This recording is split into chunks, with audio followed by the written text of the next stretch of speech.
Время молодеть. Интересно, наверное, звучит из уст 25-летнего чела. Этот парень снимает видео просто потому, что восхищен тем, что его можно пустить реверсивно, а сцена с бананом вообще гениальна. И тут развел костер на палке, просто ради одного кадра. А вот тут катался по чужой машине. Ну, панк получается. Это видео я распланировал, записал уже много частей и в конце концов понял просто, что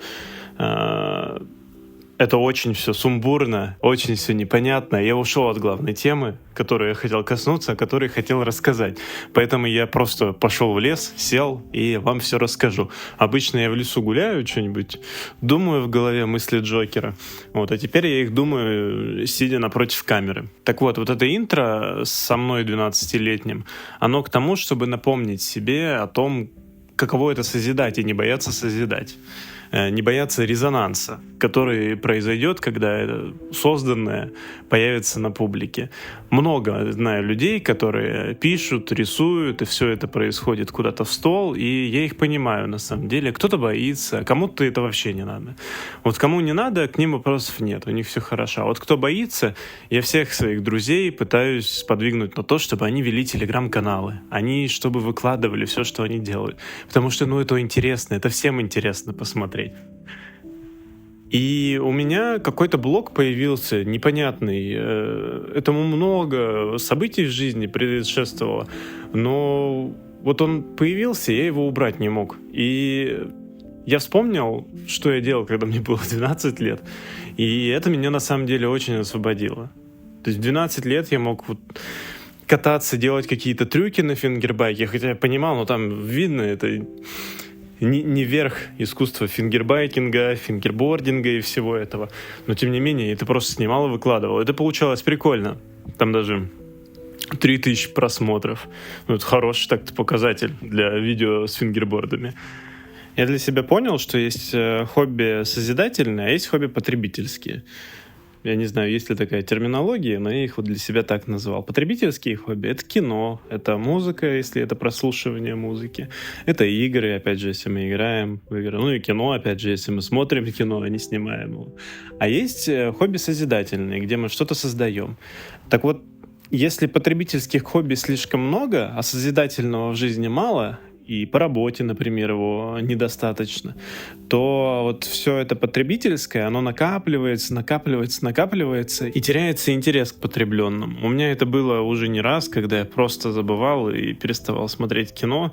С музыкой такого не было, но было такое с кино и с играми довольно часто бывает.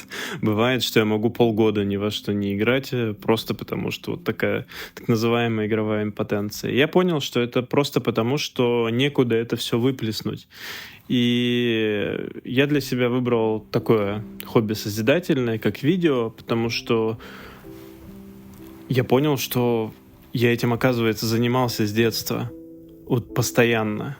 То, что я показывал, это первый этап. Далее были разные ролики в школе я снимал. Потом были гайды по Майнкрафту, которые так нормально собрали по 15 000 просмотров. Но 2014 год для русскоязычного канала, я думаю, это неплохая цифра была. И бич-опенинги были, где я снимал, как ем дошираки, с друзьями снимали короткометражки смешные а-ля Optimus Gang. Это было всегда рядом со мной. И почему видео называется «Время молодеть»? Потому что если посмотреть на меня, маленького, или на другого маленького ребенка, можно увидеть, что маленький ребенок, он не боится делиться тем, что он создает. Пока взрослые этому не навредят, пока взрослые не начнут говорить, что ты сделал вообще какое-то говно, убери это отсюда. Знаете, всякое бывает. А со временем это идет просто, и уже в 15 лет никто твоим рисунком так не удивляется, что ты там нарисовал какую-нибудь машинку.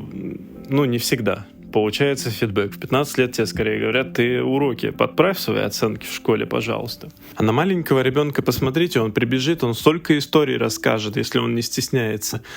А мы почему-то стесняемся. Почему-то мы стесняемся рассказать историю, как я вот вышел из подъезда, и там куча муравьев смешно бегает. А нам кажется, что эта история никому не будет интересна, потому что вот у Васи есть история, как он там на акулах на Мальдивах катался. Да нет, подъездная эта история, она намного интереснее. О ней просто рассказать нужно. И нам кажется, что мы все какие-то неинтересные, что мы все одинаковые, что в принципе так и есть. Да, мы все одинаковые люди, но мы разные одинаковые люди. If you feel it, you feel it. Если нет, то нет. У нас у всех разные истории, интересные разные истории. И рассказать есть о чем всем буквально. Я не живу какой-то особо интересной жизнью, хотя хотелось бы поинтереснее. Но, тем не менее, я недавно делал челлендж, 30 дней писал посты в Телеграм каждый день. И я удивился, насколько я, оказывается, интересный человек. Оказывается, у меня каждый день какие-то мысли приходят, которыми я могу поделиться. Ну, если это у меня так, это, наверное, у большинства людей так. Просто мы все почему-то боимся этим делиться. Боимся того, что кто-то нам что-то в интернете скажет на наше творчество, на нашу жизнь. Так если посмотреть, те, кто больше публикуют, у кого больше аудитория, тем больше этого и говорят. Просто другие боятся делиться. Вот поэтому им не говорят. А людям вокруг вас одно из двух. Либо им понравится, либо им будет без разницы. Да, пожалуйста, отойдите из кадра. Вообще никого, в принципе, не волнует, что можно ходить и всякую херню говорить в микрофон. Потому что у всех свои дела есть. Собственно, вот что я хотел сказать. Хотел сказать, что создавайте. Я уже решил для себя, что буду больше созидать.